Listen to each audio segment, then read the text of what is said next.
Der Star Trek Podcast mit Simon und Sebastian. Normalerweise besprechen wir jeden Dienstag eine Star Trek Episode, aber heute gibt's eine Sonderfolge. Ihr hört Trek am Freitag.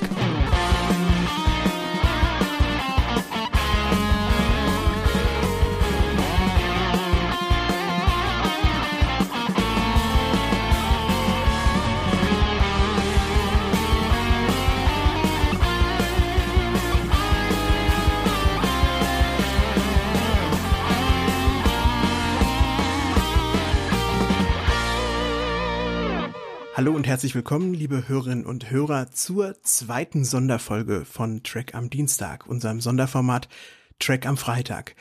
Und wie immer bin ich es, euer Sebastian. Der Simon, der lässt sich heute entschuldigen, aber ich hoffe, es ist trotzdem interessant für euch, denn ich habe mir heute unseren ersten Stargast eingeladen. Wir schalten dann auch gleich um auf Englisch, denn unser besonderer Stargast, unser Interviewpartner ist direkt live aus den USA zugeschaltet. Und ich will auch gar nicht so lange um den heißen Brei herumreden. Vielleicht kennt ihr ihn von seiner Trek-Insider-Seite Portal 47 oder von seiner geplanten Dokumentation über eine gescheiterte Star Trek-Convention in den frühen 80ern, The Con of Wrath, oder von seinem brandneuen wöchentlichen Podcast The Trek Files. Oder ihr seid schon mal mit ihm umhergereist in einer seiner Geek Nation Tours und habt Originaldrehorte von Star Trek besucht. Oder ihr habt sein schier unerschöpfliches, überraschendes Wissen auf einer Convention oder in einem der zahlreichen Podcasts gehört, in denen er bereits zu Gast war. Er ist Autor, Experte, Archivar, er hat einen ganz persönlichen Einblick in die tiefsten Geheimnisse von Star Trek. Und er trägt seinen Ehrentitel zu Recht. Dr. Trek. Ich begrüße herzlich Larry Nemecek. Hi Larry. And happy birthday to you. Ah, Dankeschön. Thank you, Sebastian. Yes, that's very nice. It just worked. The calendar just worked out. Yeah. So, it's very nice that you chose to spend your birthday talking to our little Trek podcast. How did that come about? Well, I hear it's not so little anymore. You're getting bigger all the time. Yeah. But it's just the luck of the calendar, I guess. No, we're middle of the day, so I have plenty of time to talk with you today. Yeah. That's fine. Great. Before we get to your projects, and you have a lot of exciting projects going on right now, something we ask all our guests. Larry, when and how did you get into Star Trek in the first place? Oh, this is interesting. And it's really ironic today. I was just reminded about something. I always credit or blame my ninth grade science teacher. I was vaguely aware of some show with a guy with ears, but I was a rerun era person, and my older brother controlled the TV. I remember watching Lost in Space when I was a little kid, but I enjoyed science fiction, but never original Star Trek until my ninth grade science teacher basically found out that they were kidding around with some other students, and I didn't know what they were kidding around about. And she said, at the end of it, she said, "Oh, Larry, don't tell me you don't know Star Trek." And I was like, "No." And she says, like, "Go home." And of course, it was on after school every day, right? Yeah. She said, "Go home and watch it right now." So she shamed me into it, and that was it. And the first episode that I vaguely stumbled into that I remember was Day of the Dove. I can remember the floaty energy ball going down the corridor, the alien. Yeah, that's a reasonably good third season episode. Yeah. Well, I didn't know at the time. I just remember, but I remember that wasn't the show I saw when she told me to go home and watch. Actually, I remember this weird logic of thinking, well, that's a science fiction weird show, but I know it was a cartoon on Saturday morning. So I'm going to watch the cartoon first and see if it's any good, and then I'll watch the live show. Don't ask me why that makes sense now, but at the time, that's where my brain was. Yeah. So no, I did, and I don't know the actual show at the time, but it made me come back every day, and pretty soon, the biggest thing I remember is just thinking, oh my God, this makes sense. Like they have a continuity. And the first book, The Making of Star Trek, when I was reading that and going, oh my God, they planned this. And even though the original series feels a lot like an anthology series with premises slightly varying from episode to episode, or how did you react to that? Well, if you mean like versus serial telling, that's the way TV was. It's only been the last 10, 12 years that we've had heavily serialized, in the States anyway, heavily serialized storytelling that wasn't a soap opera, right? Mm-hmm. So, no, it felt very normal. That's the way television was. We didn't think about that until DS9 started doing it on its own, and then Lost, and all this, all the way TV is done mostly now changed. But back in the day, no, it was. But you could tell watching as the days would go by, and I'm watching one a day after school. I start noticing things like, in some of these, the lighting is better than the others. They must be older shows. And in some of these, the uniforms are shinier, And in some of these, I don't like the way Scotty combs his hair here. And you could tell the changes. Before you were a smart fan, you could obviously tell there were changes over time. Engineering just grew mysteriously. Yeah, maybe I was just referring to something like The Next Generation, which had a real Bible, and original series was more they made things up as they went along and weren't afraid to change things or leave some things deliberately out of focus, like what's the organization that's behind our trek to the stars. Right. Well, on the Raumschiff Enterprise. Yeah, of course. I knew that. Yeah, I've been to Germany many times. I knew that. I became a fan when there was only one Star Trek. There was no bloody A, B, C, or D. And I know that, as you watch the show, no, it didn't bother me because I was a kid and grew into it. But even when I was in high school and college, and that was still our only Star Trek, even as the movies had started, by then. But number one, they did have a writing guide. And number two, it was such a complicated show versus what else was on. When you think about I Dream of Jeannie, and Bewitched and Gilligan's Island and whatever, and the detective shows and the crime shows and the dramas were, Wagon Train to the Stars, all the westerns and the crime shows and the medical shows. They were all pretty just straight ahead. They were very nonlinear, as the prophets would say. And Star Trek was pretty linear too. They were pretty linear. And Star Trek was pretty linear too, but there still was this big universe. And we talk today about, world building and everything that we have today. Star Trek pioneered it. So yes, they talked about, USPA and the United Earth Space Probe Agency for a couple of times before they got to saying the United Federation of Planets, right? And they would talk about the Star Service before they settle into saying Starfleet. And now that's great trivia and that's great texture, and it gives us things to play with. But back in the day, you were just thrilled to have the show, and then for the show to be talking optimistically, right? Having great characters and sci-fi concepts, but also that subtext of, we will make it, everything is optimistic. And for me, it was the way that they would, the way that after a few years, I realized the things I liked about it without even realizing it in the beginning. And one of them was when they would do one of those, when they would do when Kirk would be doing a speech and he would say something about Caesar, Napoleon, Hitler, Lee Kwan, and I went, oh, okay. But he made it, you were always reminded that it was us. And this was even before Star Wars. It wasn't a galaxy far, far away, a long time ago. It was us. It was Earth. And it, coming from, we lived in caves, we lived in city-states, we lived in small countries, we lived in big countries. And of course we would, the evolution of time and culture would be, unless we blew ourselves up somewhere along the way or poisoned the planet, that's the evolution of things. Then we have a united planet, and then we reach out and ally with other inhabited planets. And we, as our technology allows it, we find them. And hopefully we continue on with that. Let's be friends. Let's be smart enough and intelligent enough to not blow ourselves up, much less other people that we find, and find our allies. So that all made total sense to me without making a big deal about it.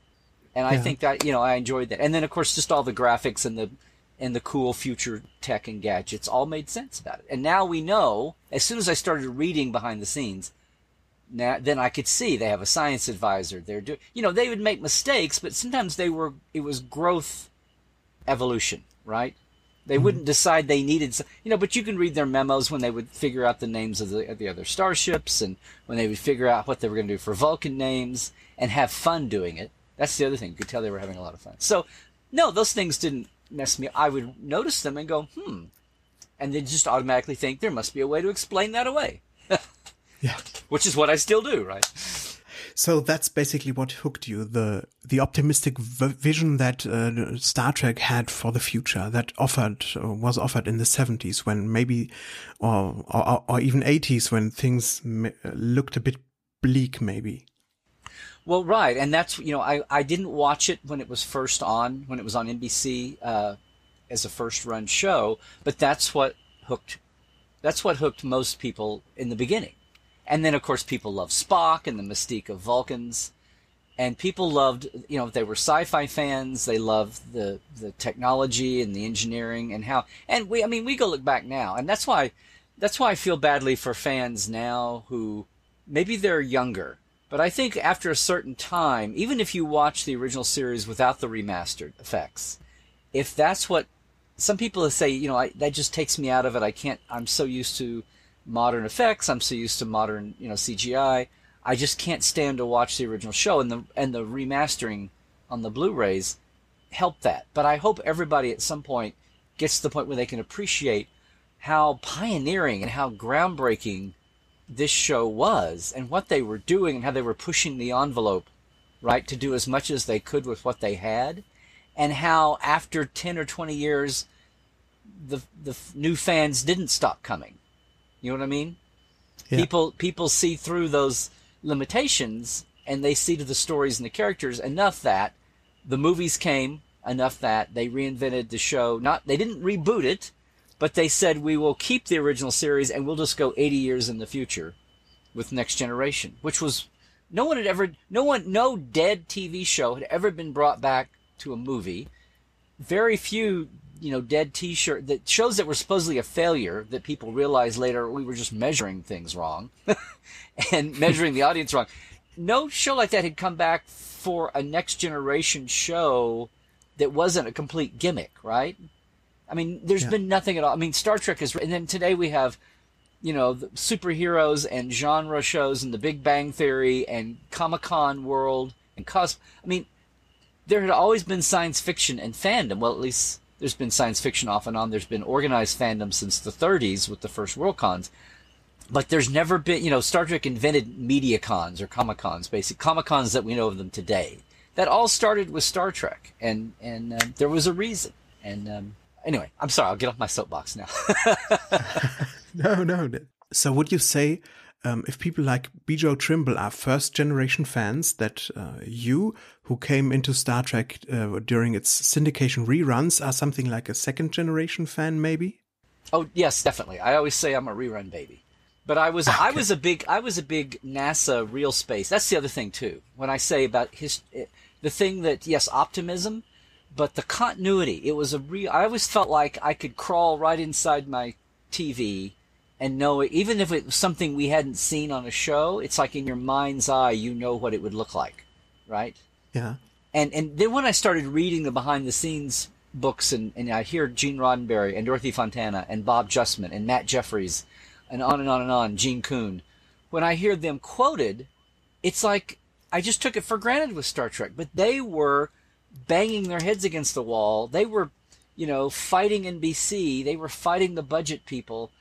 They were fighting to do all these things that I took for granted now. But it didn't have to be that way. They could have done 13 shows and gone down in flames, and we never would have heard about it again, because they had a simple way they thought things ought to be done that didn't think the audience was stupid, right? And TV has evolved so much since then, and people would never dare look at the audience the way they do now with a drama, supposedly.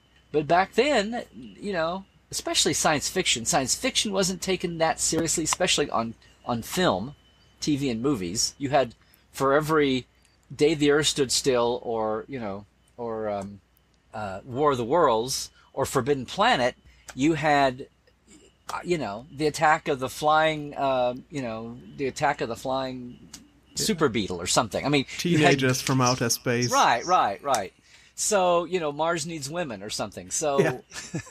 So, it was a different time, and that's one of the things I try to do is always, and now it's happening with Next Generation even. We've turned another generation where the newer fans coming in who are blessed to be in our time now and have all this great, the high TV and cinematic television and blockbuster movies, and we talk about franchises and cinematic, all that, none of that existed. And they have, if they look back in time, maybe they don't appreciate what some of the earlier, like Star Trek, was. And not that we can change what it was, but just change people. It's context. That Discovery episode, Context is for Kings, I still like to say context is for armchair fans, too. So Definitely. That's interesting that you're talking about the evolution of television and Discovery. Just the other day, I saw the first 2 episodes of the second half of the season of Discovery, and with the older Trek shows, I always felt they were really taking me seriously, and here it was like I felt every plot twist coming like a minute or 30 seconds before it happened. And I find that a bit disappointing. And to me, it feels a bit like the program makers have lost maybe a little faith in the fans or in the viewers. What do you think? Did you say just the last few episodes or the whole show so far, the whole series so far? Oh, the last 2 episodes in particular, but I had moments like this all over the first series so far. Well, I think Discovery, I was told, and I've talked to some of the writers that have been going to talk to me so far, even though we're in the middle of the series, without having spoilers, but the early roots of this, because it started as Brian Fuller's show. He hired a staff of writers as well as, they had production people, designers and all of that. And it evolved. When Brian left the show, his people stayed on for a while, but eventually all left for different reasons of their own. And the writers coming in are the ones who have wound up with it. So the writing staff, even while they are honoring the original, characters and format, the tone of the show has changed a lot since the pilot, right? Since they called it a prologue, which was the plan. The first 2. And then, on the Shenzhou, and then on Discovery itself, and the mystery and all of that. And the storytelling is different, right? It's not just serialized. It's going to be the whole 15 episodes are going to be one individual episodes with the beginning, middle, and end, but linking into the whole Klingon War arc. Yeah. And the mystery of the Spore Drive, and the mystery of Lorca, and the mystery of, Vocus Tyler, and all of that, and Stamets and the Spore Drive. But this show is... People were wondering, the old style of a 7-year show with 26 episodes a year. I was saying that, even though this season of Discovery is going to be only 15 episodes, it feels like we're going to call this a Discovery compression factor. It feels like the show has evolved in 10, 11, 12 episodes already, the way the series would have in 3 years. You know what I'm saying? Yeah. So I think a lot of what you're talking about, but some of what you're talking about, I think it's just taken all of these writers. I mean, Star Trek's very hard to write for. There are a lot of moving parts, and starting up a show from nothing, the way the original series did, the way Next Generation was, it was much easier for DS9 and Voyager, and even Enterprise. They had to rework some things, but the basic machinery to get the show done was up and running. And it's hard to do that. And because, every time there's a new Star Trek, there's more world watching. There are more fans who are standing there staring at you, even the first time out. And it's a lot of pressure. Of course, you have professionals doing it. So I think it's taken them a while to realize that. And I think when the writers that have the show now are free to start a new story arc, a new season, or a new series, as it were, they've been renewed for a season 2. So, and they're working on it right now. So I think when they sit down to start the new season, I think I think some of these things you're seeing will be a thing of the past. Because they're good writers. They've all done good work other places. But I think the current writers were just handed a hard situation coming in after so much had been set up already. You know what I'm saying? Yeah.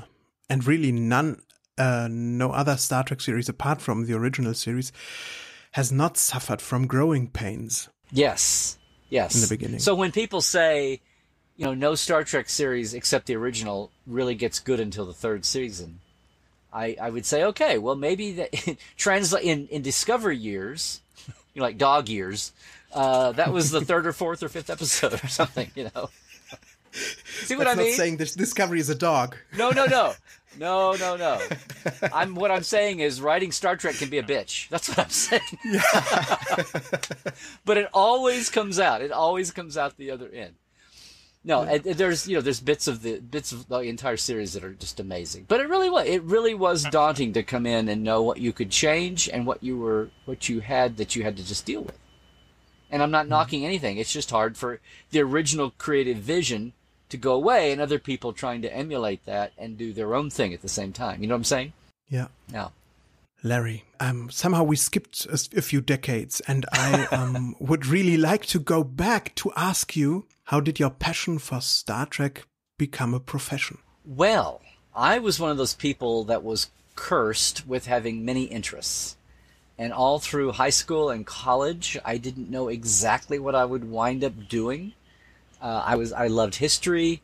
In high school, I was exposed to theater and acting, also to journalism and writing, and more journalism than nonfiction writing. When I was little, I read all the time and wrote stories and plays, and by the time I got to junior high, I was reading nonfiction, and not reading much fiction. But high school and college, I evolved toward figuring out what I was originally going to major in radio and TV, but that's kind of where my calling was.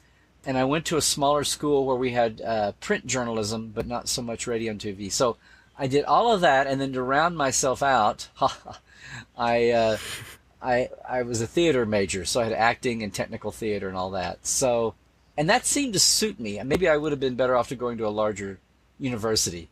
But I did go, at the time, then I was thinking I would teach, because I'd always enjoyed teaching if it was a subject that I enjoyed, like history, or a specialty, and I had a lot of music. I had several years of piano, and then I had several years of voice. So I thought, well, I could teach music. But I saw myself teaching history to high school kids. But then I thought history, journalism, and then I thought, no, I should teach college. So I went to graduate school, got a master's degree here in theater. But by the time I finished that, I was burned out. I saw the zombie PhD candidates walking around, and I went back and worked in news. So I wound up getting a paycheck in news, and I was still in the Midwest. I was still in Oklahoma. And then after about 10, 12 years, I was bumping my head against the ceiling. We were doing conventions and things. And long story short, I started writing on the side when desktop publishing and self-publishing came in, and some of the things, I was always a Macintosh person, and I did I always loved, in Star Trek, I loved the books that B. Joe Trimble wrote, the Concordance, obviously, and the tech manual, and we would try to mock those and update them, and I wrote to people doing books then, and wrote to other fans, and had a lot of ideas, and wanted to update the books that were out. And when Next Generation came along, I decided to do a Bijo type concordance for the Next Generation on my own and sell it as a fanzine. And I did. And eventually that wound up with the writers at Next Generation. And this was before the internet, before Memory Alpha, before any of that. And there were no professional books. So they were just stuck with, the writers in Next Generation were just stuck with what their assistants they would send them to grab a script and go back and research something. There was no reference at all. They had the original series reference, and my books became, my TNG guides became all, thanks to Richard Arnold, got to the writers, and they were all copied and spread around, and before anybody else knew me, the writers on the staff and their assistants. The first time I got to take a fan tourist tour, courtesy of Richard, when I was finally in LA, he would introduce me to some of the assistants and say, "This is Larry Nemecek from Oklahoma," and they'd go, "Okay, yeah, thank you, big deal." I could see they would say, "Hi, nice to meet you," but in their minds, it's like, "Fine." But then he would say, "He's the guy that sends the yearly guide to us every year," and then their eyes would light up, and they'd say, "Oh my God, you've saved my ass so many times." My boss wants so and so, and bang, here it is. So yeah, it's. I don't want to sound like we were in the Stone Age then, before Memory Alpha, but that's what did it. And then eventually I got licensing, found out about it, and I got to do the companion, which was an encyclopedia. They just had Mike and Denise to do the encyclopedia, start on that after the tech manual. But they said, "Can you do an episode guide?" Which was a completely different thing. And I could just see, Steve Whitfield Poe's Making of Star Trek classic book that I'd grown up on. And I was like, oh my God. And they wanted it done in 3 months. They're like, "Well, you have all the research done." I go, "I have a database. I don't have interviews with people." So I scrambled together. If you have the blue copy of the original companion, that was done I wound up with 6 months because Leonard Nimoy was mad at Paramount because of a cereal commercial for Fruity Pebbles that had Barney with pointed ears, and he was mad that he hadn't been approved on that, so he was withholding it. So Unification on Next Gen had just come out, and of course the biggest story of modern Star Trek was that Spock was on the Next Generation, right? And then the final movie was coming, and the first edition came out without pictures of Spock in the Unification entry because he was. But within 6 months that changed, and we could run the Spock pictures for Unification. But if you have a first edition of the Next Generation Companion, you look at the Unification, there's no picture of Leonard Nimoy and Spock in it, which was amazing. But that's when I learned, Sebastian, that Hollywood is not about the words, it's about the pictures. It's a good lesson to remember. I see. Yeah. And but anyway, after that it's off and running, and we moved from Oklahoma to LA, and my wife was able to temp on Voyager for 6 weeks, which turned into a full-time job for 5 years, and with the writers building. And yes, and then I edited the Communicator, the official magazine here in the States that was translated into German for a long time.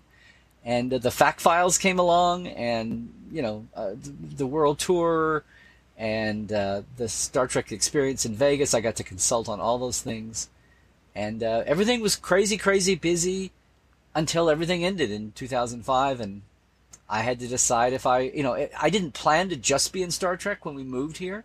But it took over my life. There was so much going on. I had to turn things down, and the community, and everything seemed to like it ended in 2005. And I was still working at Star Trek. I was the first person, one of the first people to work on StarTrek.com in the old days.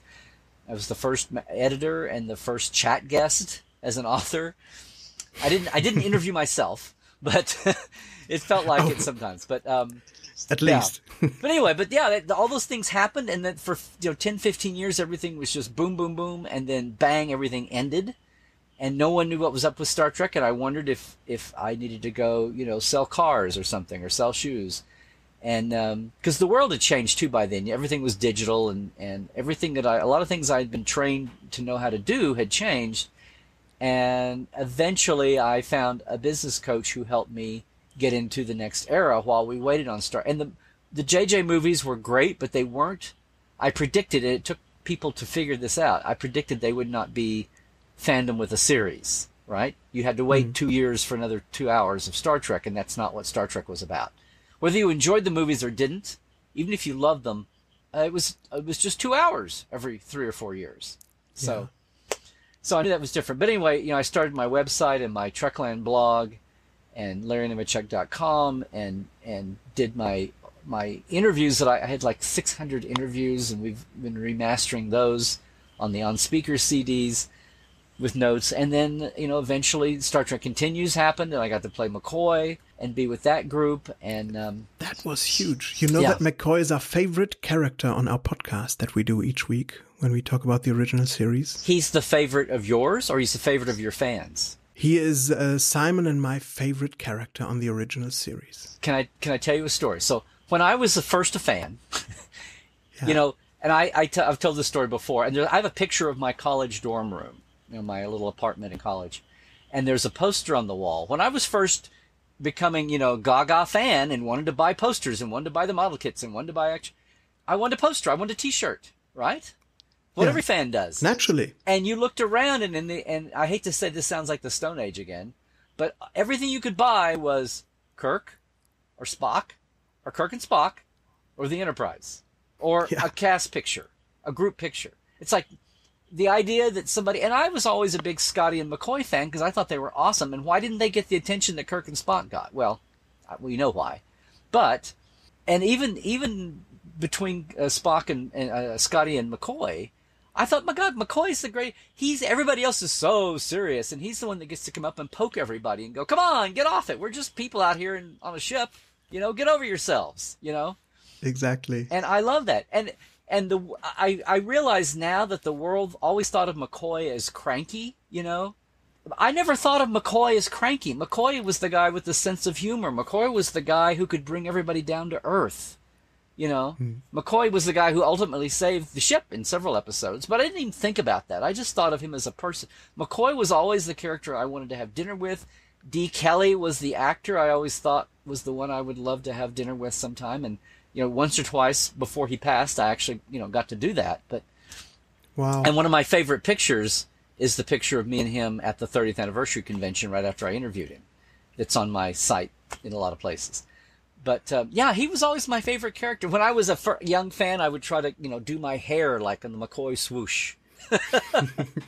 And, no, that's it. But when I was that, I was the oddball, right? And that picture I mentioned, after we had our interview, I dropped my professionalism. And he was the only one by then. Everybody else had done their autobiographies, except for Dee. And he was like conspicuously the only one who, and I looked at him at the end and I said, look, I write, I work at a paper, I do. I said, let's work on your autobiography together. You deserve one. You should do one. And he said, I'll never forget, he says, now that means I have to go out in the garage and go through all those boxes. It's like, I don't want to do that. And I said, okay. But I said, but do it with somebody, because I'm gonna drop my professionalism. I have to tell you that McCoy has always been my favorite. You've always been my favorite, And he looked at me, he had a twinkle in his eye, and he said, well, now, where were you when I had to deal with Bill and Leonard all those years? Where were you when I needed you? But, when I did Continues and I played McCoy the first couple episodes, our crew, we had so many young people, especially a lot of young college-age girls. So many of them kept coming up to me when I was first there and saying, oh, we love McCoy. And I'd say, that's cool, but you don't have to say that just because it's me standing here, right? And they're like, no, we really love McCoy. And I would tell them that same story. Dee going, well, where were you when I needed you? And every time someone like you, it's amazing today. And of course now everybody has come into their own. There are, and the actors have even become icons and transcended themselves. George Takei is so much more than just being Sulu now. And Nichelle Nichols is so much more than being Uhura, although we honor them for all of that, Yeah. And Walter and Jimmy Doohan, rest his soul, was all the original actors and Nimoy and Shatner, obviously, all became so much more than even their characters. It was almost like it was a love-hate thing at first as actors. But then we just let them be icons. It was like, oh, okay. And then, Shatner and Nimoy kept really acting, and most of the rest really retired for the most part. Although, George just did his musical as the grandfather. But my point is, it's just funny how as the show's, 50 years, I tell that story now and people say they're a McCoy fan and we don't think anything about it. But back in the day, I'm not trying to be the old man on the lawn and say, well, you had to be a tough fan to be a McCoy fan in those days. They all had fan groups. I love this card I have, the DeForest Kelley Association of Fans, which is like his national fan club. I have the card. I joined, and 6 months later, they disbanded. They'd been around for like 5 or 10 years, and they went away. But the lesser characters for a long time were always out of the spotlight. And so anyway, it's very cool for you to say that, because I almost feel vindicated, And I almost want to say what Dee said. Well, great. Where were you? Where were you in the 80s and the 90s and the aughts, But that's awesome. What? So, okay, I'll shut up. Why is McCoy your favorite character? He has He has a beautiful heart, I want to say. He's a real mensch. Yeah? Does that make sense? He gets irate about things. He is passionate about things. He speaks his mind, sometimes, a lot of times, when he really shouldn't. And he is really relatable to me. And we joke about him in our podcast doing things that people do, like looking forward to food, or appreciating wine, or what have you, or being suspicious and grumpy. He's really like one of us. McCoy can clap his hands together and rub his hands together and get excited about something. Yeah. Yeah. And everybody else is busy being dramatic. And I'm not saying that. Shatner and Nimoy made their characters believable. That was the whole point of Star Trek. Would have died in 1965 if they hadn't. That's why I'm talking about context. We have to remember there was, Lost in Space was happening at the same time, and they got to spend more on their sets. They had huge blinky walls of blinky light computer. Oh, it's a real computer. It has 1 million blinky lights. It's a very 1966 vision of the future, and everyone's running around in aluminum foil. But I don't think the characters, I don't know, maybe maybe Billy Mooney is like the only one who really got into his character and took it. But it took a lot of guts as an actor for Leonard Nimoy. And he had his reservation for Leonard Nimoy to put those ears on and make it believable. And for Shatner to sit there and act, as dramatic and as motivated and as military/scientific as he would if he was in a World War II drama, or if he was in a Napoleonic drama, you know what I'm saying? Or a documentary about, future space flight or something. It took a lot of guts for all of them as actors. It was one thing for the writers and designers to do, but the actors are always the face of any show. They're out there, the cutting edge of it. And if you're in a bomb, it can really ruin your career. And for them to jump out there, in the beginning, before anybody knew what was going to happen, and to trust Gene and Bob Justman and Gene Kuhn and Matt Jeffries and all of them, Fred Freiberger for makeup and all of that, to trust them to put them out there. And they could read the scripts. They could see what the intent was. They could talk to Gene in the beginning. And Dorothy Fontana, I won't forget her. And then, but ultimately it comes down to them. They've got all the support. It's like astronauts. It's like astronauts in space program. They're the face of the space program, but their lives depend on all those engineers and scientists and technicians. And they're the ones taking the risk. If the thing blows up, if Apollo 13 doesn't make it, we'll remember the dead astronauts, right? Or if whatever happens. And that's the way they were. So that's what they were. So they're on the cutting edge and all that. Anyway, but yeah, Dee and McCoy was like the cooling water. What's that phrase? The antithesis to them. And when I was a kid, I didn't analyze all this in my head. I just knew in my gut that I enjoyed. I responded at first to the fact that when I wanted to go out and get a McCoy t-shirt, I'll finish this, and you'll love this. Your German listeners will love this, because I still have them. Okay. When I was a kid and I wanted a McCoy t-shirt, I looked and looked and looked and looked. Couldn't find one. Couldn't find a McCoy poster. The closest I could get was a poster that had, like group shots in it, right? They're beaming down. It's a group shot. The first time I ever had a McCoy t-shirt, I couldn't find one. I even got catalogs, even Roddenberry's company, Lincoln Enterprises, and they had iron-on transfers, right? You would get the design and you would iron it on the front of a blank t-shirt. Yeah, that never worked. Right, I know. But when you're desperate, right? Okay, you'll love this. Sure. So out of 15 or 20 options for an iron-on, so I look around in store. Nobody's selling anything in a store. You had to go to a Star Trek catalog to find it, and you might get one that just says Star Trek, right? Or has the Enterprise on it, or maybe has Kirk and Spock on it, or Kirk and Spock. I finally found one with McCoy. I had to get one that also had Kirk and Spock in it, and it's a scene from Patterns of Force where they're all standing in their Nazi uniforms, and and they've just beamed into the closet. That on a shirt. That was the first time I was able to get McCoy. Couldn't get him by himself, and when I did, I got the Nazi scene. But it was the first time I could find anything with McCoy in it. Now, within about a year, I found another iron-on. See, they're still not selling on the shirt made. I found another iron-on of McCoy teaching Spock. It was the still of McCoy teaching Spock, Spock teaching McCoy the Vulcans salute outside the shuttle bay doors at the beginning of Journey to Babel. Yeah. You know, that moment? And McCoy's about to say, that hurts worse than the collar, right?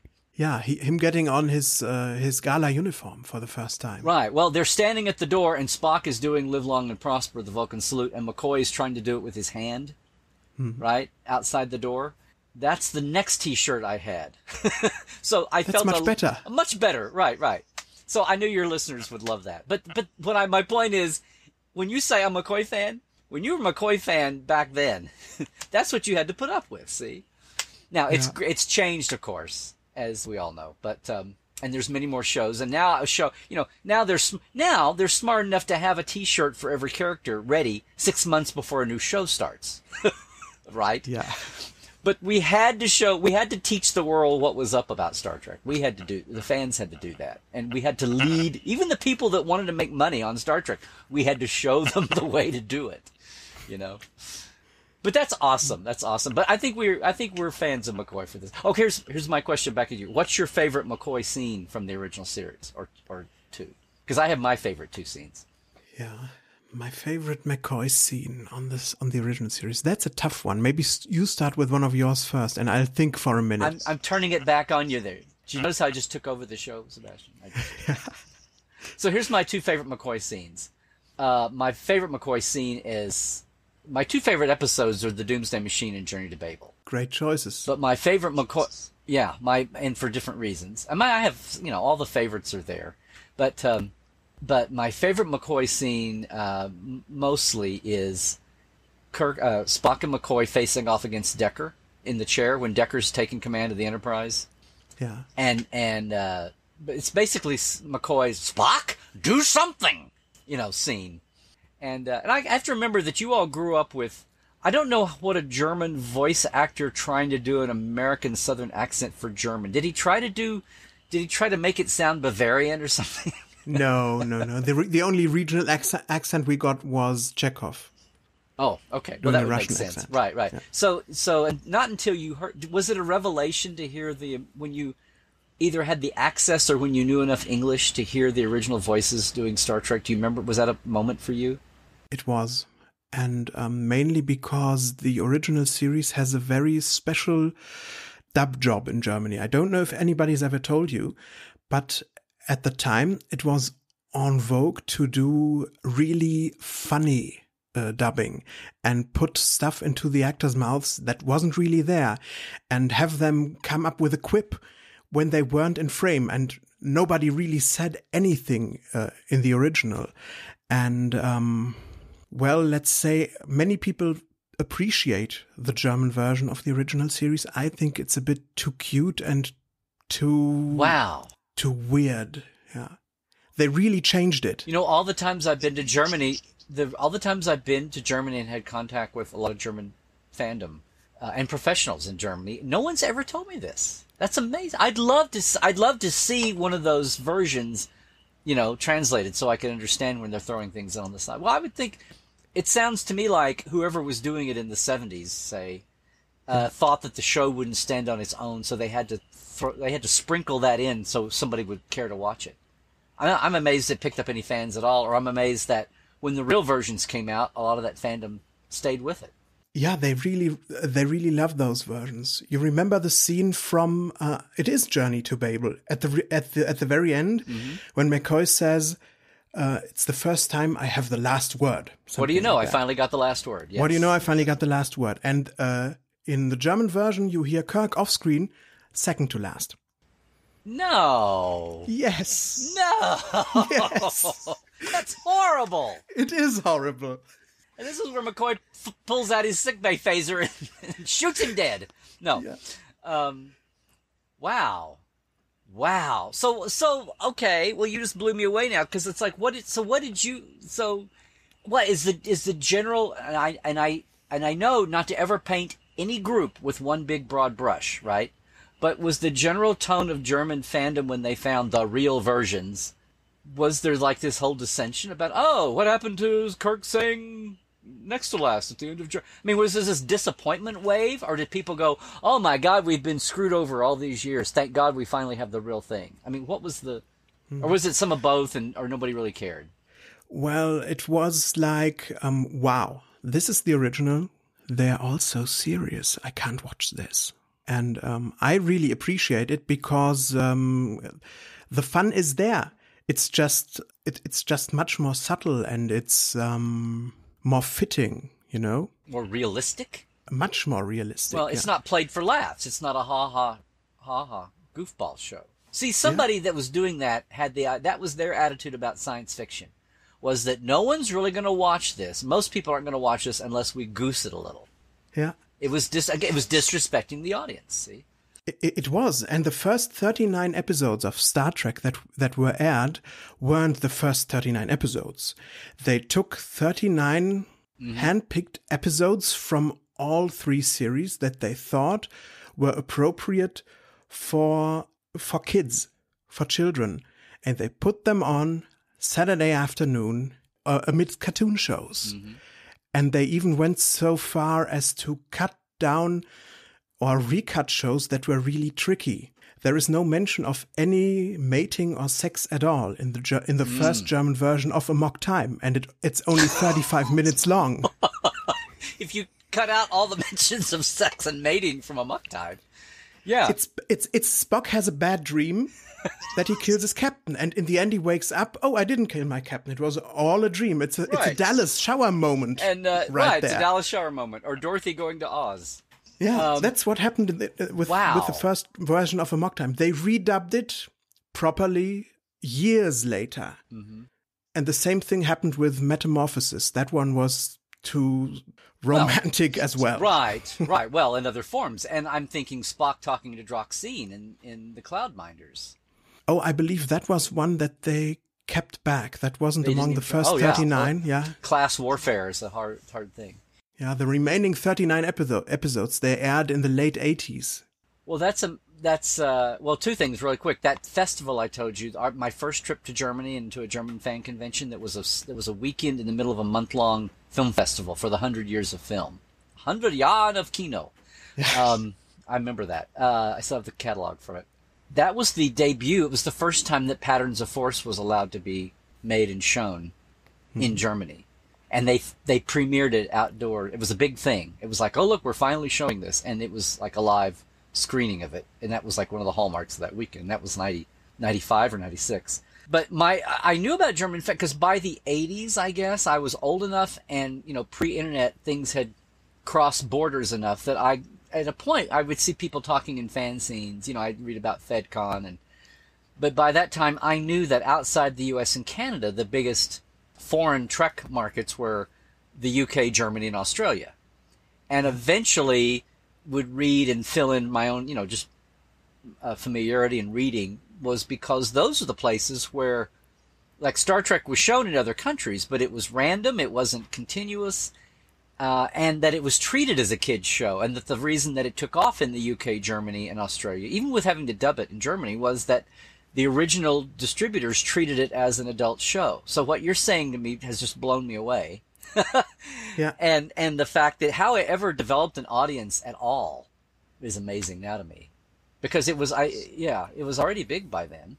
I guess that was the demand that made them finally show the other shows and then finally show them without the sarcastic added lines and right?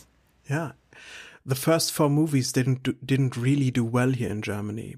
Of course, the Star Trek fans, there was a core group of fans that appreciated the show, but most people thought of it as a children's television show. And that's why the movies more or less bombed in Germany. I can imagine the motion picture really bombing in Germany, but like Wrath of Khan also. And yeah, they ran in the... Well, we had in the town where I live in, we have a very small cinema. It's closed now. You were allowed to smoke in there, and it has only like 12 and a half seats. And that's where the Star Trek movies ran. 12 and a half seats? Yeah, the 13th was broken always. Oh, I was going to say, you could bring your 2-year-old son or daughter or something or what? Yeah. Wow. Okay. How did they make money with 13? Oh, okay. Anyway. Don't ask What was next door to the barber shop and the, and the watch repair place? Yeah. I don't know. That's amazing. Well, I'm sorry. I didn't mean to turn this into the, Sebastian remembers German fandom for Larry show. But, that's because I thought I knew the German fandom history fairly well, or pretty well, more than average Joe fan.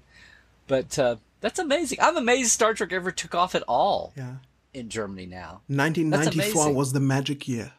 Well, my original thing here was my favorite McCoy scene was Decker taking control, Spock letting him, and McCoy's whole reaction. Spock, do something! And when he says, if you could certify him unfit for command, and McCoy's slapping the arm and saying, I'll certify that right now. Yeah. And now I haven't had time to run a medical examination on him. So I guess my point was, I guess to see the original voices, was it a revelation to realize McCoy really talked with a Southern accent at times? And that I hope it would give like so much more depth to the character, and Scotty's bad Scottish accent and all of that. Made much more sense, and yes, it did give him much more depth, and all those things like a mint julep started making sense. He's Southern. Well, when he says, when he says when they're getting old in deadly years, and he says, Spock, I'm just an old country doctor, did that translate at all into the intended meaning, or? Well, in Germany, we have doctors like that as well. They're just called a Landarzt, and they live in the Black Forest, and, they drive around to their patients, something like that exists. So if he said, and I believe he said that, ich bin ein Landarzt, this makes sense. Yeah. It just doesn't, resonate. Doesn't resonate, and it doesn't point to the fact that he's Southern at all. Yeah, yeah. Well, that was my favorite scene. You know the scene I'm talking about, right? And then it ends with him being shut down, but it's the best McCoy go to hell look in the entire franchise when he glares at Decker when he leaves. The other favorite scene I have, which is a totally different, and I loved it because I thought it was some of Dee's best acting, because I thought so much of the time they were just like doing things in one take and two takes, and I could see Bill, can I have another shot? Can I have another take? And Leonard, and I could just see Dee on down, not spending a lot of time on their close-ups, not spending a lot on their times. And so in master shots, a lot of times they're just kind of there. And occasionally when he got a close-up, but my favorite bit of DeForest Kelley acting, and I hate to say acting, but acting is when he's in the cot with Edith Keeler and Sitting on the Edge of Forever.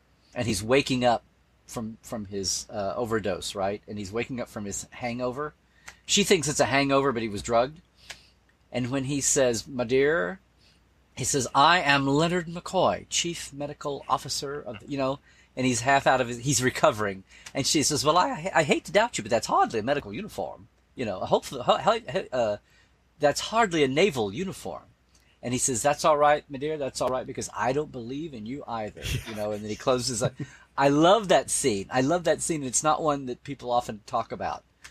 And there's lots of other, and of course, well, what do you know? I finally got the last word, and in a pig's eye. I mean, there's moments and all that, but those are my favorite McCoy scenes. Anyway, we've gone on and on and on about that. I'm sorry, I didn't mean to take over the show. No worries. But you got me talking about McCoy. That's what's going to happen. You brought it up. Hey, we love McCoy. Remember, and I love the fact that you love McCoy. So I hope I gave you a little bit of insight there. Yeah. You guys are so lucky to be McCoy fans now. Even though Dee is passed and we don't have him, live, it's so much easier to be a McCoy fan, or a Scotty fan, or a Sulu fan, or an Uhura fan now, or a Chekhov. Yeah. Or a Chapel than it was back in the day. Definitely. When we're going episode by episode in our podcast, and we decide that one of the episode is fit to go with us on the desert island because it's really one of the top episodes, the award that we give out is called the DeForest Kelley Award of Excellence.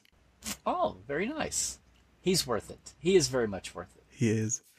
And of course, we use for the award we used the still from Journey to Babel, where he's really happy about the Selat. Yes, a teddy bear. Yeah, because that smile says, "This is great.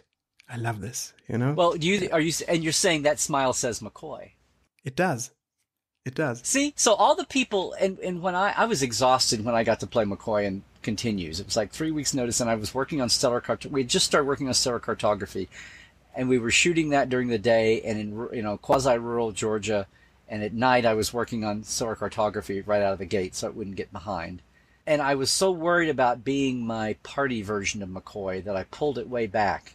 So between being tired and trying not to overdo anything, I watch it, and I've had, a lot of people lovely compliments. A lot of people did not like it. And I always feel like the second episode of the two I did, Lolani, that I'm closer to what I would have had McCoy be if I had done it more. But yeah, I could do the party, I'd done, my McCoy impersonations for years, But the people that thought that McCoy, but that's the way I saw McCoy when I, would get into it.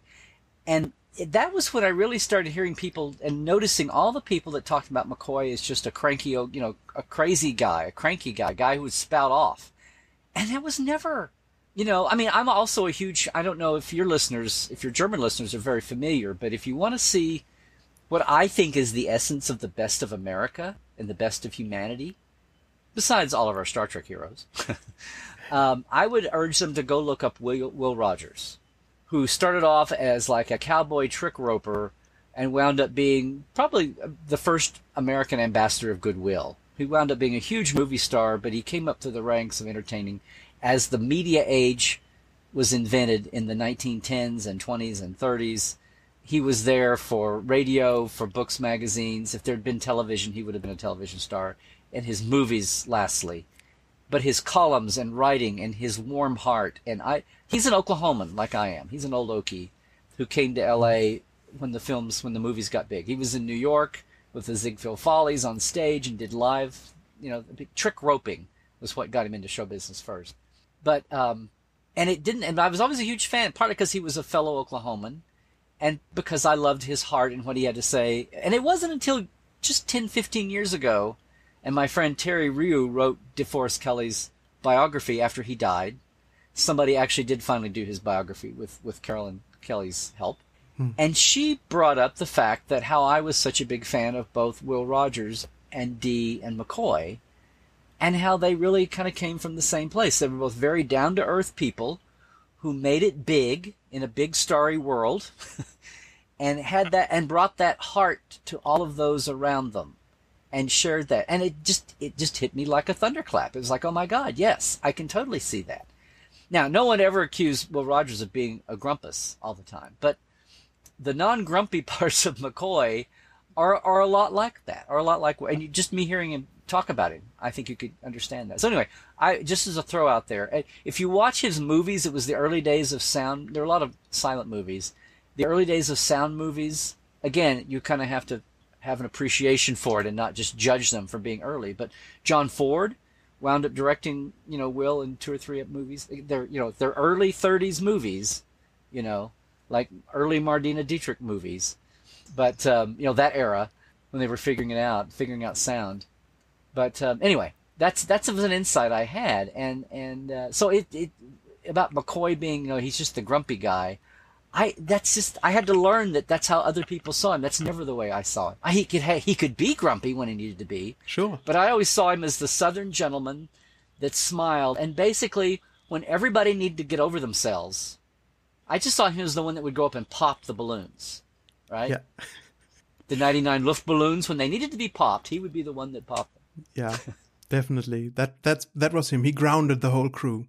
Yes, he grounded everybody, right. Yeah.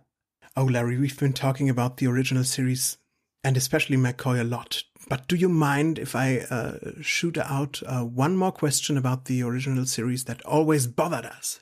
Oh, no, please. It's your show. We've gone on so long here. But it's your birthday. Oh, okay. You're welcome, everyone listening.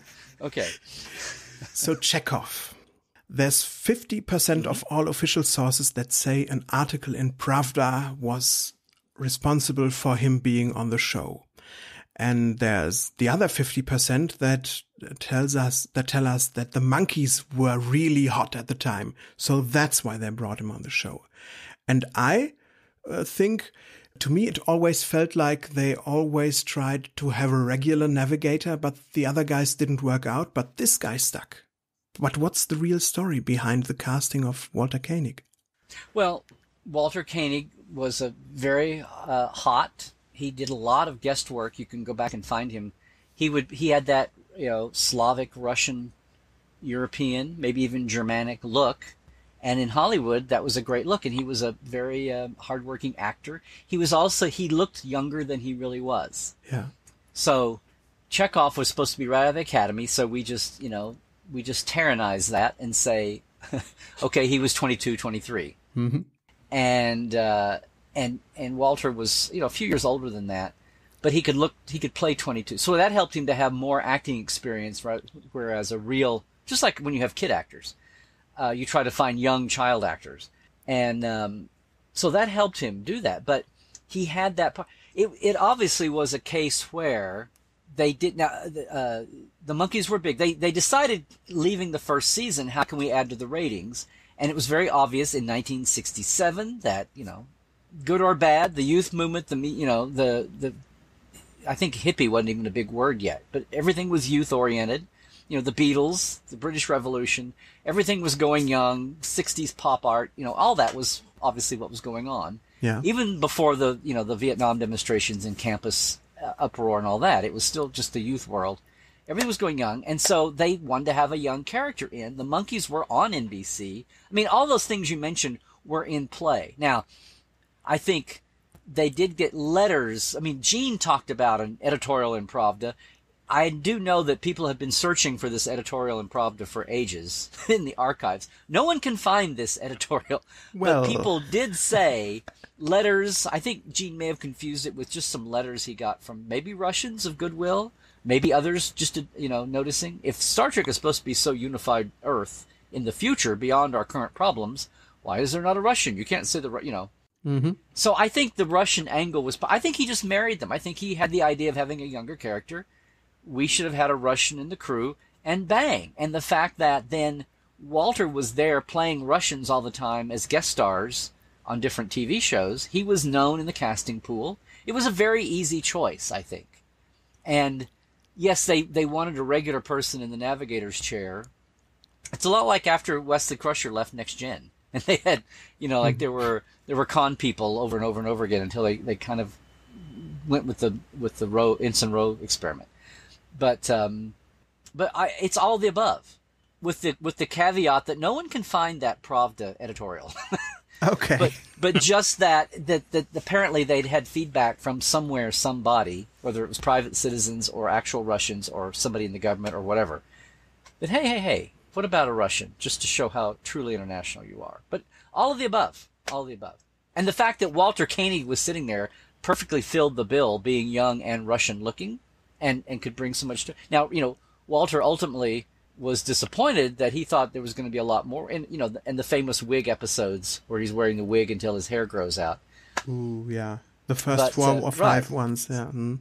So 2 things happened, if you remember. So George Takei had the chance to go play a South Vietnamese colonel in the Green Berets. In the Green Berets, yeah. Big, it's a John Wayne movie in color. It's a big deal, and he had the chance to go do that, and they let him go do it. So all somebody at the front pushing buttons lines, at the same time, it was serendipitous. They had Chekhov, and rather than, they obviously wanted him to be there. They wouldn't have put him in the wig and thought about, we want him to look like Davy Jones in the Monkees, right? Yeah. So they went the time and trouble to build a wig and have it there for him as long as it caught on, and focus on him in the first few episodes and bring him along for Who Mourns for Adonais? Yeah. Or Adonis. So it was a combination of George being gone. So Sulu was gone after the first couple of shows, and somebody down front needed to be there as a recurring face. So yeah, it was his lucky break, and then George came back, and so now we've got 2 guys down front, and it was obvious to play back and forth. Thank goodness, like Amok Time kind of cemented it, right? Yeah. Amok Time wasn't the first show they shot, but they shot it early enough before George left that they could have that fun. Can you believe they're changing again? They're kind of like the Rosencrantz and Guildenstern down there, or Alphonse and Gaston or whatever down there. Yeah, having their own little comedy show. Yeah. Where are we going now? So no, I think So basically, everything you're saying there, it's like with so much in Star Trek, we don't have to choose. We have both. Yeah, it's because we had some listener feedback talking to us when I propagated the monkey theory, telling us, no, it's the Pravda that said it. And this led me to believe, well, maybe both is true or both aren't. So thank you for clearing that up. Yeah. Well, if you read my column that I've done for now 20 years, which is scary, in the Titan Star Trek magazine, that's what I do. Is I try to go. It always amazed me, and I was not aware of this until the very first internet, like the message boards and the Fido nets came. There's a certain part of fandom, I know this is a shock, there's a certain part of fandom that would rather, like Tellarites, they would rather, and they give Tellarites a bad name, they would rather just argue than get to know something. They would rather, and if you settle an argument, then they hop on to the next argument. They find the next debate. And I'm all about smoothing things together. If like you were saying, the things that evolved on the original series, much less everything since then.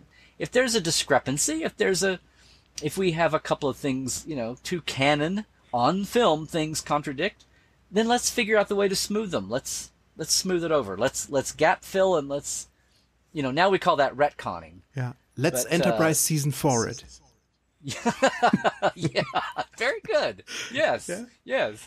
Those aren't bad Vulcans. That was all a Romulan plot. See? Okay, yes. No, hey, you're preaching to the choir, as we say in America. Yeah, in the South. Yeah. I'm just baffled by the people that get, because to me the whole journey of Star Trek, aside from the whole hopeful optimism with cool adventure and neat future gadgets, is when there is a hiccup, is get the cure, right? It's like, don't live there. Let's smooth it and move on. Because a lot of times, or say, yes, this is the thing that's the oddball. This is the exception that proves the rule. I have a phrase that I started hashtagging, texture, not trivia, right? Yeah. It's like everybody loves to talk about James R. Kirk on the headstone. I started saying, what if that is a clue that Gary is not completely godlike, that he can make mistakes? Ooh, texture. Yeah, see? It was a clue. Then I saw someone talking about Stamets recently, and they said something about, well, even Gary Mitchell wasn't infallible because he got the R wrong on the tombstone. And I'm like, yes, thank you. I said that 20 years ago. Thank you very much. Prove my point, yeah. Prove my point, yeah. Cool. So, Larry, we've been talking for a little over an hour. Yes, we have. But you have something going on that's really current. And at the time that this show goes out, which is January 26th, this new project will be 3 days old. Yes. Tell us, what is it? Yes. For anybody who hasn't dozed off yet. No, I'm kidding. I'm very excited about this because, I have the Con of Wrath, my documentary that we're working on trying to wrap up. I have, Portal 47 is and I invite Germans to jump in too, because we have a lot of Europeans and Australians in Portal 47 where we go backstage every month, where no savvy fan has gone before, with voices and items from Star Trek you've never seen. And almost as an echo of that, but coming from Rod Roddenberry, who all your fan base, he's over in Germany a lot, and everyone knows Gene's son is carrying on the family legacy, has several entities set up. They've donated a lot of his father's archives to the UCLA here in LA, their archive library. But there are a lot of papers and archives that have not been donated. And going through that in the last year, Rod wanted to share those with the world. And he and John Champion, who a lot of your listeners may know from Mission Log podcast, it's a Roddenberry podcast. Yeah. The first one, the flagship Roddenberry podcast, both came to me and said, we would like to do a weekly podcast, not long, 15 minutes, where we pull a document out of Gene's files and talk about it. That's cool, exciting, really relevant to something in Trek history or to what's going on today, or what's going on today with Star Trek. And since we first had the idea about a year ago, Discovery has come into its own, finally, been birthed in the world and is now on view. So it took a while. We announced it in the summer at San Diego Comic-Con and have just been waiting for everything to come together. We recorded several shows. So very happy that the birthday, yes, was the 23rd Tuesday. So now you can go to Facebook, The Trek Files, or to podcast.roddenberry.com. Every week on Tuesday, midnight, 12:01 Tuesday, West Coast time in the States. So what are we talking about here? The afternoon before? That's 9 in the morning for us fans here in Germany. Right. Still good. Still easy. Still think of it as Tuesday. So every Tuesday when you wake up you can subscribe the way you get your podcasts. You can go to podcast.roddenberry.com and see this. But every Tuesday, you can download the scan of the document that we're talking about and the podcast, both at the Facebook page, or you can subscribe for the podcast however you want to get to it, iTunes, several ways. You can see all those at, if you're a Trek FM podcast listener, it'll be in the Trek FM maiden feed, the same way that Mission Log is. Perfect. But you go to Facebook, very simple. You go to Facebook to get the document, and you can read it before you listen to the show. And also all the commentary, all the comment thread. You and every other fan can talk about the show at our post every week on the Facebook page. So it's pretty simple. Every week is 15 minutes, so it's easy to listen to. And every week I have a guest.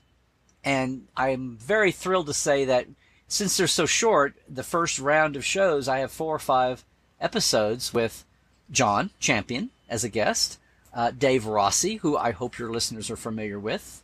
From Voyager. From Voyager. Well, you mean as Henry Starling's assistant? Is that what you mean? Dave started as a PA at Paramount giving tours, and then was a PA for Star Trek, and then became Mary Howard's assistant, and then Rick Berman's assistant, and then took over as Rick's coordinator for licensing, and then became an associate producer on Enterprise, and then was in the team that remastered the original series with Mike and Denise Okuda, and Dave were the producers on that. Yeah. And he's the only old Star Trek person still working at Paramount today. He works in the Paramount Parks area. But he's a guest. Literally the only one. Literally the only one, I think. Wow. There may, random makeup people or editors or something somewhere, but I think he's the main person who actually still has a chance to work on Star Trek if an idea comes in from Parks overseas. Yeah. But Dave is a guest on some. He's wonderful too. He's great at conventions. If you ever see him at a convention, more conventions should have him. Dirk never invites those behind the scenes people. Always the actors. Dirk has had me over for 2 or 3 times. It's time to do it again, Dirk. Mm-hmm. If you're listening to this. And I'm thrilled to say Dorothy Fontana is one of my guests. No. For several episodes. Wow. So, and she was brilliant. So that's our first batch. And yes, so we just premiered. So I really hope everybody goes over. It's only 15 minutes, and those who hear me, like today on the internet, really, Larry, only 15 minutes? Yes, only 15 minutes. Sharing time with our guest, and it's a lot of fun. So thank you, Rod, executive producer, and I want to thank Rod, for coming on. And I should also say, Eagle Moss, the Starships collection. Yeah. Eagle Moss is our sponsor for the first few episodes. So right. Shout out for them. But it's very exciting. I have some other ideas for other things coming up that I may produce with Roddenberry this way. But, I said for years, here's the other thing. I said for years, I've been a guest on the Trek FM shows with Chris Jones. I've been a guest on, your show here. And a lot of other really wonderful podcasts over the years. And at the beginning of the podcast boom, I wondered if I should do my own. And I thought, no, there are so many quality ones out there. Number one, I didn't just want to add to the pile. I didn't want to do my own unless I could do something different and unique with it or take it to the next level. And in my mind, that meant doing a video camera show. And that's kind of what I'm working on right now.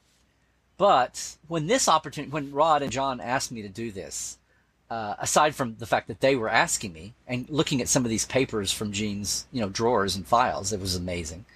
Mm-hmm. And we have a couple things coming. Some of them are very familiar to fans. They're not rare, but we're going to talk about them in a new way. But then, yes, we have lots of rare papers that have letters, memos, things he's written with his notes around the edges, things people have written to him that he replies to. And we have one piece coming that blew me away. had no idea it existed. It's going to make Star Trek news when we have that episode in a few weeks. It may even make mainstream news because the subject matter. But I not only was thrilled that they asked me to do this and what we're getting to do, but I feel like it's not just more of the same. I think it's a really different, it's not everybody that's getting to dive in and look at, there are a lot of people that are great going in and looking at, my friend John Tenuto is one of the scholars that's gone in and looked at archives and put things together, and in Nick Myers, and I love what he does. But this is a chance to go into files that no one has seen yet and talk about them. But also, it's something that's not out there, so I don't feel like I'm just, adding to the. I'm not just the 47th millionth podcast out there. Oh, no, so that's why I'm excited about it happening. So yes, so I urge everybody to go over to start with the Facebook page, the Trek Files, like the page, and jump. And thank God for German fandom. My first visit to Germany, I realized the language barrier is nothing, as we're proving once again today. Even though German is my favorite. When I took voice, I always loved singing German Lieder and Schumann and Schubert. I just loved the language. Everybody, you're supposed to sing when you're in voice like that in music. You're supposed to like the Italian and the French, and that's okay. But I just always loved German. Now, don't act like I don't know what like modern rock is. I'm talking about in the world of art music, German Lieder. I don't live my life in the 1830s. No, musically. Okay, something as in Winterreise or stuff like that. Yeah. Okay. But du alle Seele, du mein Herz, du meine Freunde, du mein Schmerz. So that was my early introduction to German and why I've always felt so at home. Even though everyone in Germany is indulging me speaking in English, I always like to get my German going a little bit when I come over, just so I can go to a movie theater and order eine Kugel. Eine Kugel Schokosplitten, Nice. Wow, Larry. I can't tell you how happy I am that you have a podcast now, because for years I've been thinking, he is such a great guest on other podcasts. Larry should do one of his own.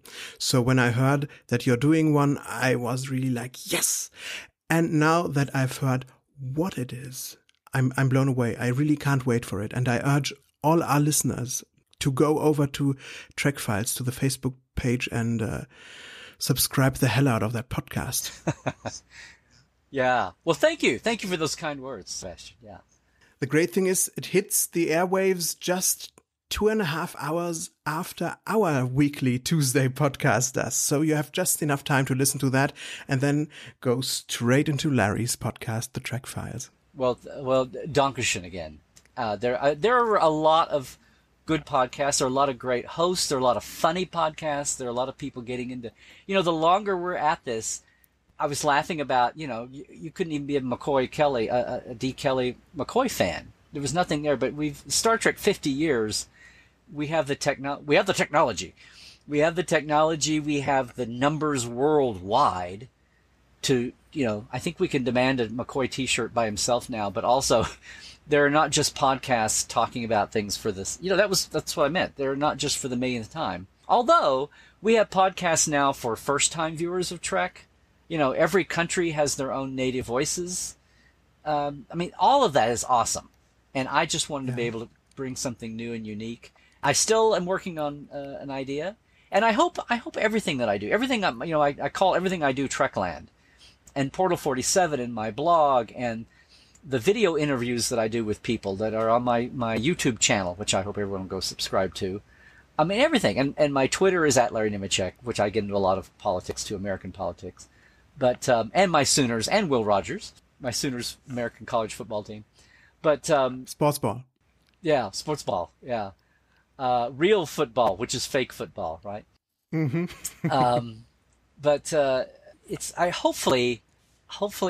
My thing was about 10, 15 years ago, I was getting very cynical about the internet because I would see Star Trek, in sci-fi websites and news sites, and they would pop up with something, inside Star Trek recordings of Gene Roddenberry and Mark Leonard and William Shatner, all, and they're acting like it's new. And I go, I had that album that came out in 76. Why is this new?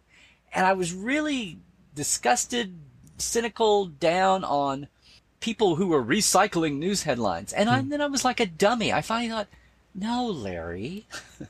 But I was also worried that eventually no one cared. All this stuff that I was carrying around, that I did need to go off and sell shoes or sell cars or something, because everybody was going to know everything. And the internet was going to make everything knowable. No one would need new stuff. There would be no new stuff for anybody. Well, we have a new series, we have new movies now.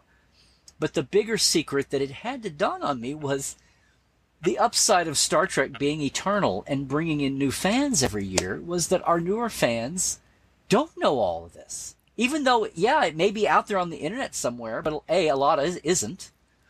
But B, even if it is, people don't know all that. So I've not felt like, the blacksmith or the horseshoer or the telegrapher.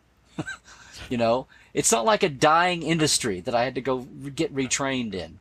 That there's still plenty of people there's lots of new Star Trek coming thanks to Discovery and the JJ movies, but we're still finding new facts out about the original series, much less the Berman era, right? Yeah. And so I've decided that there's very much room for Dr. Trek and everything in Trekland. Things that I think are moldy oldie, stories are still brand new to a lot of people. So I was like, okay, this is still worth sharing.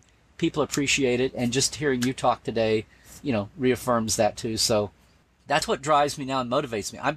Portal 47 is one way that I can live within, all our friends at CBS Licensing and do something that's a personal experience for fans and bring out all those voices of people faster than a podcast, faster than a convention, faster than an interview in a magazine, and bring a lot of those things that I know are out there in Star Trek. I say Portal 47 is for all the fans who have no idea how much Star Trek they still don't know, no matter where they are. So that's what's driving me these days, and having me on today is Dienstag, right? It is, but we're airing on Freitag because our special episodes go out on Freitag. Oh, okay. See, I tried to dive in there when I shouldn't have, but your show here is another example of and having me on. So again, Dankeschön for that, and reminding me once again what's the good of doing all this. That there's still so many people who are hungry for more Star Trek, and hopefully the Trek Files, we're really going to get into that. And I promise you some really surprising and some. We have one document that, as I was reading it, it has had no connection at the time, but it speaks right to the pilot of Discovery. It was scary. So that's one of our early ones too. So anyway, I can't wait to share the Trek Files with everybody. I can't wait to listen to them. And the first episode is out by now, so remember, listeners, head over there right now. I'll just say that the first episode has a document that is not rare. Every Star Trek fan should know our first document. But we're going to talk about it with a different angle that Rod wanted us to launch with, to kind of be a foundation for the whole series. Okay. And then after that, we will be pulling some wild things out of the archives. It's like we're living in a new golden information age of Star Trek, I think, because a few years ago, those people behind the scenes, they started really being honest. In the past, it more felt like when they were talking, it was like promotional. They said what they had to say, but now even people like Berman and Braga, they're really and at times brutally honest. And we're learning lots of stuff that that we never knew. Of course, you probably knew them being more involved in everything, but to us fans, that's new. Right. Well, we have a legal concept in the States called statute of limitations. Yeah. It's like after so many years go by, you can talk about a crime, you can't be charged for it. There's not just Star Trek, but there's a statute of limitations with anything. In the moment, if you know a secret about a family member, about someone you work with, about whatever, that's embarrassing or doesn't put things in the best light, or quote unquote negative, we tend to bury it. Or if something ordinary happens, but we have a shinier way more exciting way of saying it, we go with that. But, eventually time takes its toll. Things aren't important anymore. People die. People pass on. And the last person with the truth, It's like Deep Throat with Watergate. We didn't know Deep Throat for years and years and years, and finally Mark Phelps, the number 2 FBI guy, says, "Oh, it was me." And the 2 other people who said they'd never, Woodward and Bernstein, the reporters, said, "Okay, we never told, but we'll let him say." And that's the way everything is. And it's almost like there's at least a 20-year statute of limitations. There's at least a 20-year cycle, I'm roughly saying, sometimes more.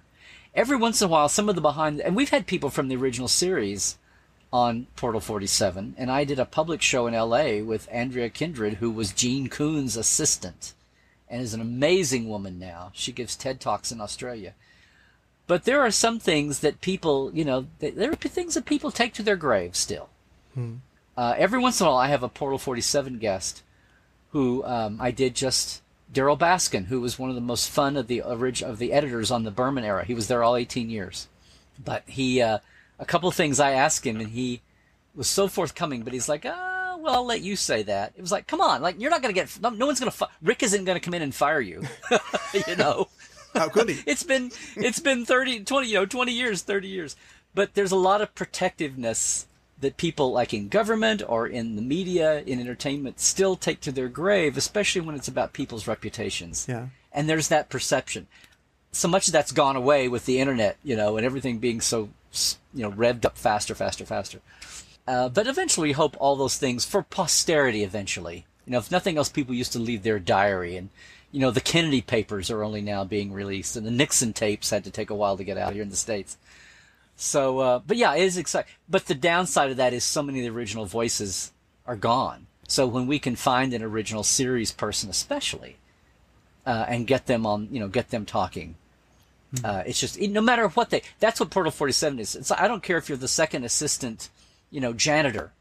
The fact that you were there, knowing people, you can tell us now what people were really like who have long since gone.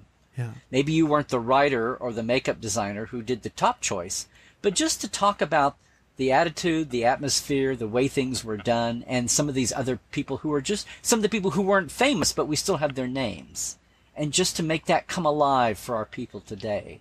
And maybe it was the 60s, maybe it was just the 80s or the 90s, but time is passing, and so that's what I try to do with everything I do. That's what I love about Portal 47. And in a different way, that's what we're getting to do with portals47.net, and that's what we're getting to do with the Trek Files. Really looking forward to it. Yeah. Sebastian, we have talked so much. Thank you for having me on today. I know Yeah. I know we've run long, but I really appreciate you asking and talking. And I really appreciate you stopping by. So what's the plan for today's birthday? Oh, very simple. Just my wife and I. Nothing flashy. I have some more interviews to do for the Trek Files. Okay. But don't forget to have a little birthday party with your wife tonight. That's the way it should be. Oh, I will. It'll be there. Yes. Okay. Thank you, though. Dankeschön. Thank you for stopping by, Larry, on our show. And dear listeners, thank you for tuning in again to our second special episode. And don't forget to tune in next Tuesday to our next regular episode of Trek am Dienstag, and of course, the Trek Files as well. Okay. Thank you. And bye-bye. Bye, Larry. You didn't have to do all that closing in English just for me,